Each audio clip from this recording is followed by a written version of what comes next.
우리 24장 1절부터 14절까지 말씀 우리 함께 합독합니다. 예수께서 성전에서 나와서 가실 때 제자들이 성전 건물들을 가리켜 보이려고 나아오니 대답하여 이르시되 너희가 이 모든 것을 보지 못하느냐? 내가 진실로 너에게 이르노니 돌 하나도 도리에 남지 않고 다 무너뜨려지리라. 예수께서 감난산 위에 앉으셨을 때에 제자들이 조용히 와서 이르되 우리에게 이르소서 어느 때에 이런 일이 있겠사오며 또 주의 임하심과 세상 끝에는 무슨 징조가 있사오리이까? 예수께서 대답하여 이르시되 너희가 사람의 미혹을 받지 않도록 주의하라. 많은 사람이 내 이름으로 와서 이르되 나는 그리스도라 하여 많은 사람을 미혹하리라. 난리와 난리 소문을 듣겠으나 너희는 삼가 두려워 말라. 이런 일이 있어야 하되 아직 끝은 아니니라.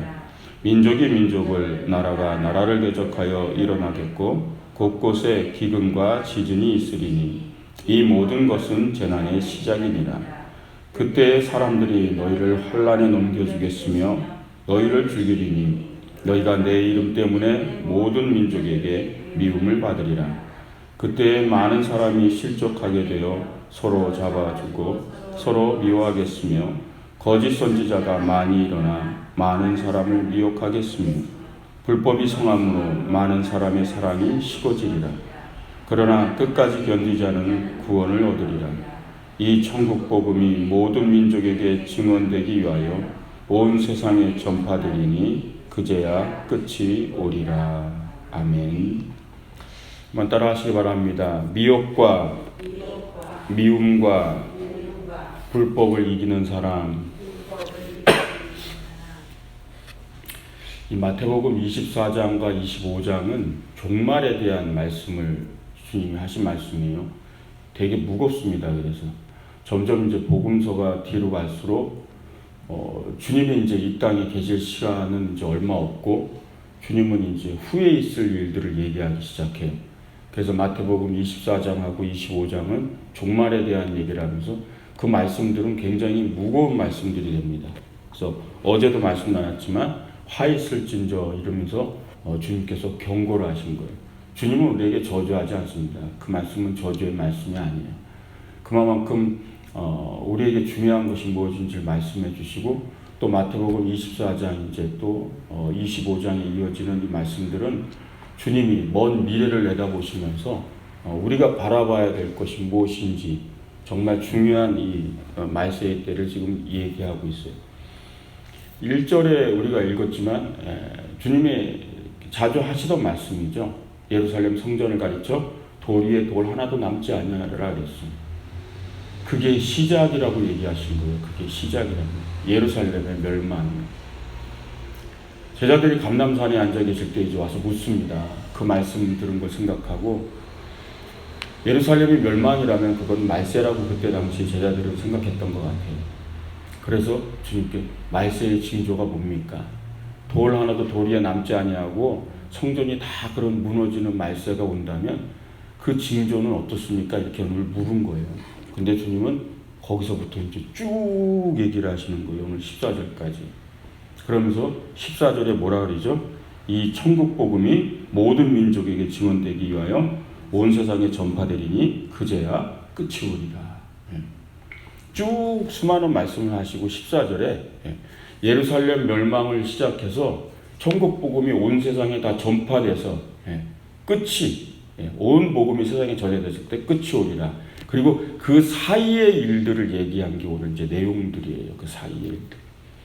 근데 그 사이의 일들의 내용들이 뭐죠? 대부분 미혹과 시험을 얘기하고 계시는 거예요. 그러니까 말세에 주님 천국 복음이 다 전파돼서 세상의 끝이 오기까지 일어나는 그 중간에 일어나는 수많은 일들은 뭐냐면 한마디로 얘기하면 미혹과 시험이라는 얘기예요. 끝없는 시험이에요. 근데 이 말씀은 사실이었어요. 예루살렘 멸망으로부터 시작해서 지금까지 이란들은 생겨나기 시작했고 수많은 미혹이 시작된 거예요.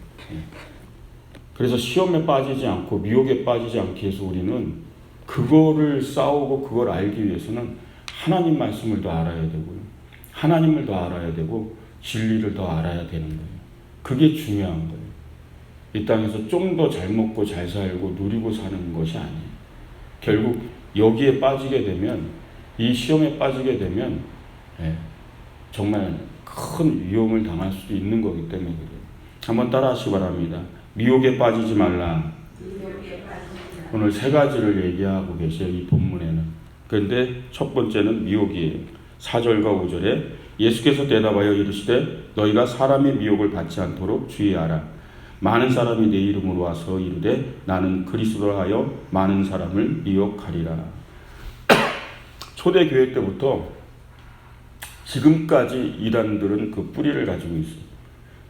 이단들은 여기저기서 생긴 게 아니에요. 그 뿌리에서 갈라져 나오고 갈라져 나오고 갈라져 나오고.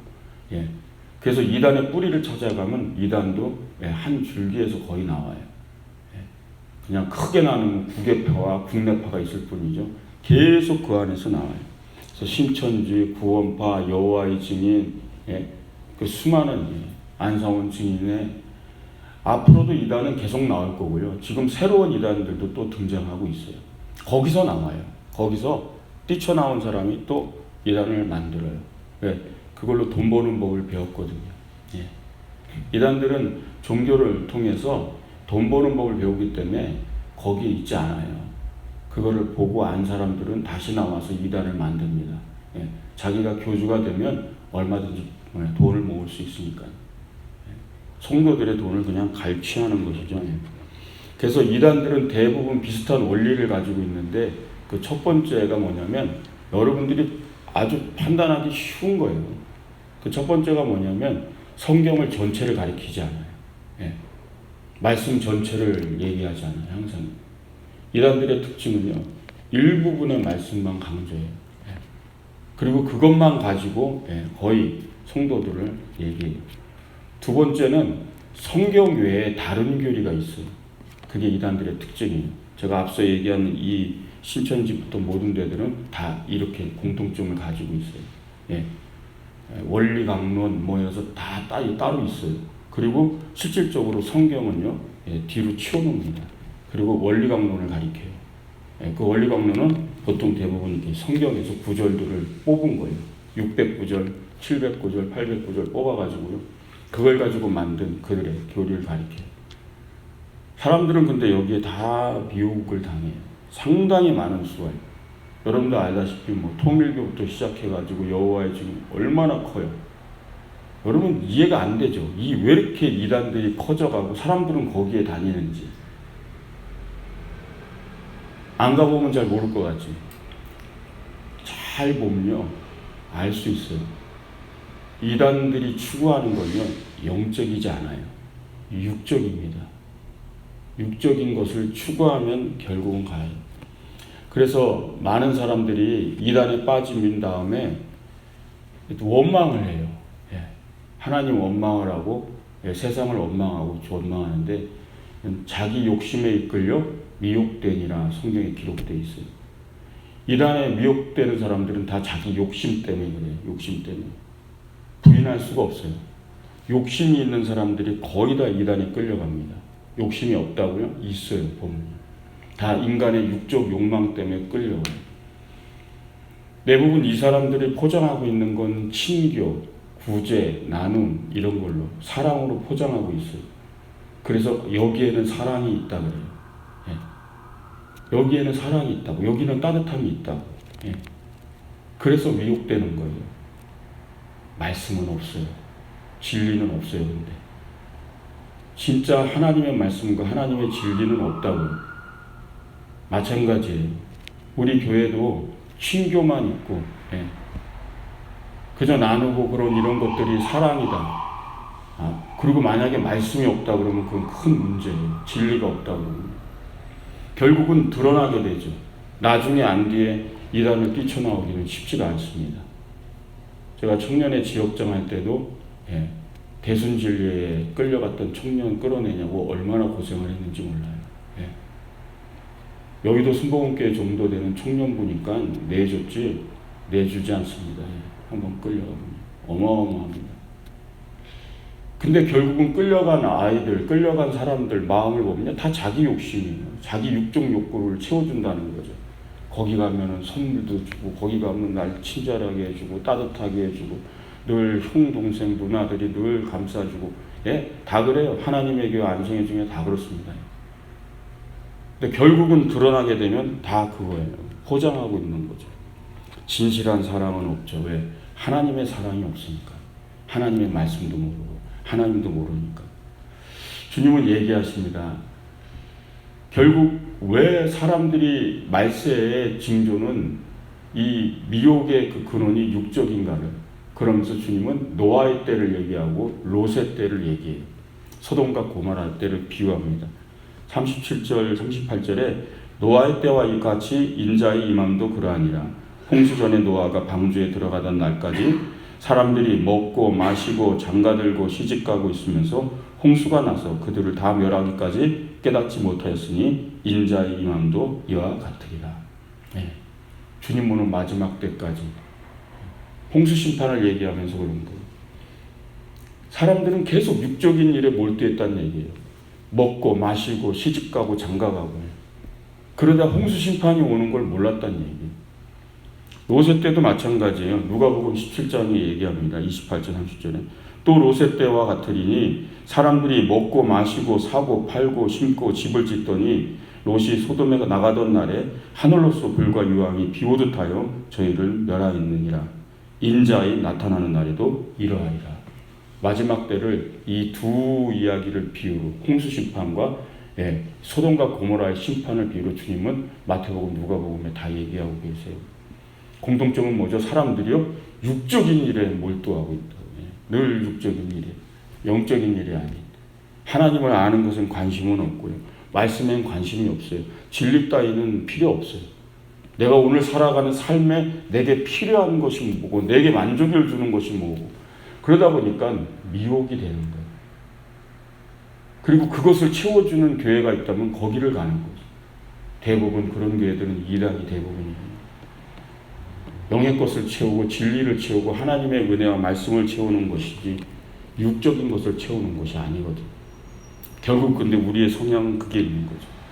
그래서 결국은 많은 사람들이 미혹된다라는 얘기를, 앞으로는 더 심할 겁니다. 말세의 징조가 더 심할수록 점점 사람들의 육을 채워주는 그런 이란들은 더 드러날 거예요. 그럼 사람들은 거기를 가게 되겠죠. 오늘 성경의 7절과 8절에 얘기하죠. 민족이 민족을, 나라가 나라를 대적하여 일어나겠고 곳곳에 기근과 지진이 있으리니 이 모든 것은 재난의 시작이니라.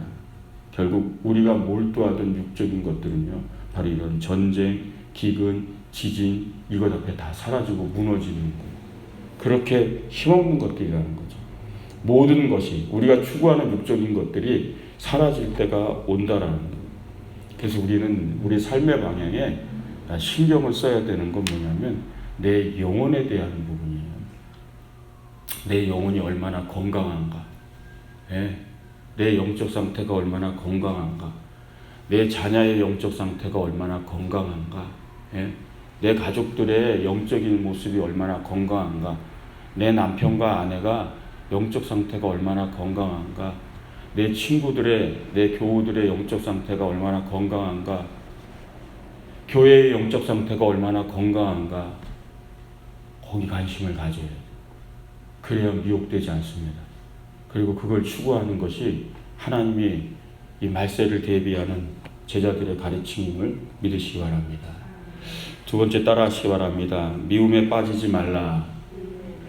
주님은 예루살렘의 멸망부터 주님이 오시는 그 천국 복음의 완성 때까지 일어날 일들 중에 하나가 미혹을 얘기하셨고, 두 번째는요, 미움을 얘기하셨어요. 이걸 통틀면 시험이죠. 정확하게 얘기하면 미움을 얘기해요. 9절과 10절에 말씀하시죠. 그때의 사람들이 너희를 환난에 넘겨주겠으며 너희를 죽이리니 너희가 내 이름 때문에 모든 민족에게 미움을 받으리라. 그때 많은 사람이 실족하게 되어 서로 잡아주고 서로 미워하겠으며. 마지막 때의 모습을 얘기하시면서 미움이 가득한 때가 온다는 미움이, 사람들이 서로 미워하고 환난에 넘겨줄 정도로 서로를 미워하고, 더욱이 예수 믿는 사람들은 미움을 받는다라는 라고 얘기하고 있죠. 되게 중요한 말씀이에요. 제대로 예수님을 믿으면 미움받을 수 있습니다. 예. 근데 우리는 그런 부분들에 있어서 싸워야 될 부분이에요. 미움에 빠지지 말아야 되는 거죠. 미움이 들어와서는 안 되는 거거든요. 내 영혼 속에서 내가 늘 나와의 싸움 중에 하나예요. 미움이라는 건 사람들에게 금방금방 들어와요. 대상하는 게 있어서. 서운하게 하면 들어오고요. 뭐가 나랑 안 맞아도 들어오고요. 조금만 나에게 안 좋은 소리를 해도 우리에게는 미움이라는 게 들어오죠. 근데 이 미움은 뭐죠? 커져가기 시작해요. 이게 자랍니다, 이게. 부부 간의 미움이 커져가고요. 부모와 자녀 간의 미움이 커져가고, 교우 간에, 그리고 우리의 삶 속에 영혼들 간에 미움이 점점 커져가는 거예요. 그게 말세의 징조라고 주님이 얘기하셨다는 거거든요. 예, 미움이 커져가는 게. 결국 그것은 우리의 삶의 결과를 얘기하기도 하는 거예요. 그러면 이제 우리는 이것과 싸워야 되는 거죠. 사실 예수님이 부활하고 승천하신 다음에 처음 초대교회의 출발은요, 굉장한 사랑이 가득한 교회였죠. 그래서 정말 구제와 나눔과 함께 쓰면서 초대교회는 굉장한 그런 사랑의 공동체였어요. 근데 예루살렘이 멸망하면서 1세기 오래 버티지 못했죠. 그때부터 교회 공동체는 흔들리기 시작합니다. 그래서 사도 요한이 말년에 그렇게 부르짖은 것이 서로 사랑하라, 서로 사랑하라. 내가 세계명을 주노니 서로 사랑하라. 그렇게 외치다가 사도 요한이 인생을 마무리하는 거예요. 그만큼 교회의 모습이 그 1세대 안에서도 변질이 되기 시작한 거예요.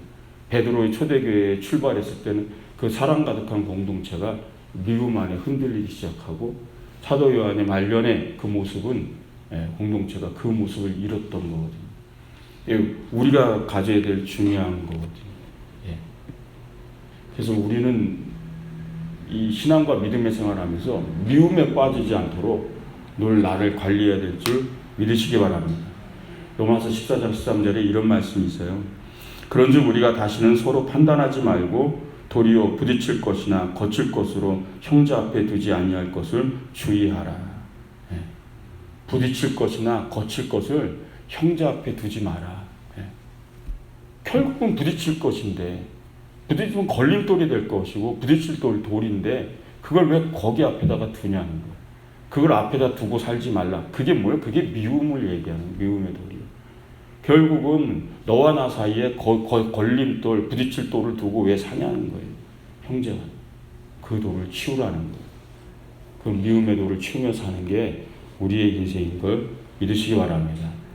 그래서 내가 혹시 내 안에 미움이 들어오기 시작한다 그러면 이미 시험이 시작된 거예요. 오늘의 이 주님의 말씀을 잘 기억하시면서 진정한 진리를 알고 하나님 말씀 아니면 내 안에 들어오는 이 미움과 싸워야 되는 거예요. 세 번째 따라 하시기 바랍니다. 불법에 빠지지 말라. 11절 12절에 말씀합니다. 거짓 선지자가 많이 일어나 많은 사람들을 미혹하겠으며 불법이 성함으로 많은 사람의 사랑이 식어지리라. 이렇게 얘기해요. 불법에 빠져서 많은 사람들이 믿음의 삶이 이제 흔들리기 시작한다라고 얘기해요. 불법이 뭘까? 그럼 결국 우리는 주님이 얘기하신 노아의 때와 소돔과 고모라의 심판 때를 보면 그때 행한 불법을 보면 주님이 말씀하시는 말세의 불법이 뭔지 알죠. 대표적인 게 뭐예요? 음란입니다. 음란이요. 남색, 동성애. 그 성경에 말세 때 나왔던 징조들이 다 그런 거였어요. 홍수의 심판 때도 그랬고요. 소돔과 고모라의 심판 때도. 그 불법 중에 대표적인 것이 바로 음란이었다는 거예요. 이 시대도 마찬가지예요. 점점 이 섹스 마케팅이라고 그러죠. 성을 상품화하는 것들이 점점 심해지고 심해져서 영혼으로 안 보이는 거죠. 영혼을 상품으로 보는 거죠. 굉장히 큰 오류 중에 하나예요. 그래서 점점 시대는 음란한 행실에 빠지게 되고, 또 한 가지는 거짓과 속임수, 약탈, 빼앗음과 그 다음에 억압과 굴림, 이런 것들이 불법이에요. 과연 우리의 삶 속에 그런 것이 들어오기 시작하면 주님은 그걸 시험에 빠졌다고 얘기하는 거예요. 그리고 그것이 보편화되기 시작하면 그게 또한 말세의 징조다 이런 얘기하신 거예요.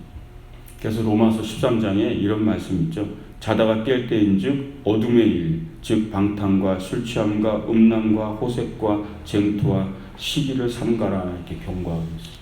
결국 말세 때에 일어나는 일들이거든요. 우리가 늘 싸워야 될 부분들이란 불법들이에요. 주님이 말씀하시는 불법이라는 거죠. 그래서 진리를 알고 말씀을 확고히 세워가며 이것과 우리는 싸워야 되는 거죠. 이 인간은 굉장히 연약한 존재예요. 이런 부분들이 우리 안에 금방 들어올 수 있는 거예요. 우리 성자, 위대한 신학자의 성자인 어거스틴을 알잖아요. 여러분, 어거스틴이 얼마나 개망난이었는지 아세요? 임신부를 두들겨 패던 사람이에요. 어거스틴이 과거가 그랬어요. 완전히 알코올 중독자에다가요. 말 그대로 뭐 우리가 흔히 얘기하는 개망난이죠. 누가 임신한 사람을 두들겨 패요. 근데 어느 날 어둠의 일을 벗어버리고 빛의 갑옷을 입으라는 하나님의 음성을 듣게 되죠. 그 앞에 깨집니다. 어둠의 일만 하고 있냐 너는 어떻게? 어떻게 그 어둠 속에서 어둠의 일만 하고 있느냐. 그 앞에 깨지면서 빛의 갑옷을 입으라. 어떻게 되면 그 밝은 빛을 내가 늘 받고 내 마음이 밝고 내 영혼이 밝고 어떻게 하면 내가 밝아질 수 있을까를 늘 엎드리다가 성자가 된 사람이 어거스틴인 거예요. 우리는 깨달아야 돼요. 그 어둠과 양면을 다 갖고 있는 게 인간이에요. 인간은 거룩하고 항상 깨끗하지 않아요. 그렇기 때문에 주님께서 이렇게 엄중히 경고하시는 거예요. 언제든지 불법을 행할 수 있고 언제든지 미움에 빠질 수 있고 언제든지 미혹될 수 있는 게 우리의 연약함이라는 거예요. 그래서 깨어서 있으라는 거예요. 내가 올 때까지. 말세에는 더 이것이 커질 텐데 그때 더 깨어서 이 미혹과 미움과 불법을 이기는 하나님의 사람이 되라. 그게 오늘 주님의 말씀인 걸 믿으시기 바랍니다. 싸워야 되는 거예요. 반드시 이겨야 되는 거고요. 하나님이 그 이기는 자에게 큰 은혜와 상급을 주실 줄 믿습니다. 기도하겠습니다.